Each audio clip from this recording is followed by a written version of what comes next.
أسطورة النادي الأهلي تتعاظم يوما عن الآخر. بطولة جديدة تحسب بطولات النادي الأهلي. الأهلي بطلا للكاس للمرة 38 في تاريخه. على حساب مين بقى؟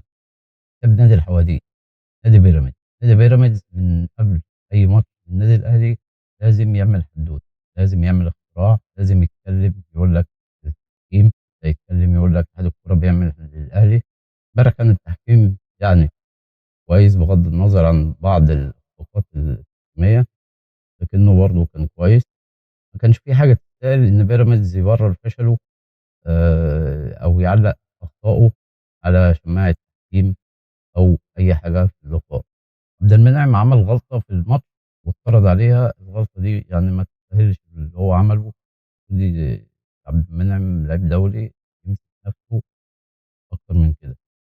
ده لعيب كبير المفروض يبقى عامل حسابه على الحاجات اللي بتحصل داخل المستطيل الأخضر. يبقى عامل حسابه إن في حاجات زي كده ما تخرجوش عن شعوره، فيضطر يعمل حاجة ياخد عليها طرد إنتاجه في الماتش ويأثر على نتيجة اللقاء. منعم بغض النظر هو اعتذر بعد كده وقال إن هو غلطان، واعتذر للراجل اللي ضربه. اتوقف 3 ماتشات. سيد عبد الحفيظ أعلن عقوبة على عبد المنعم بسبب الخطأ اللي عمله.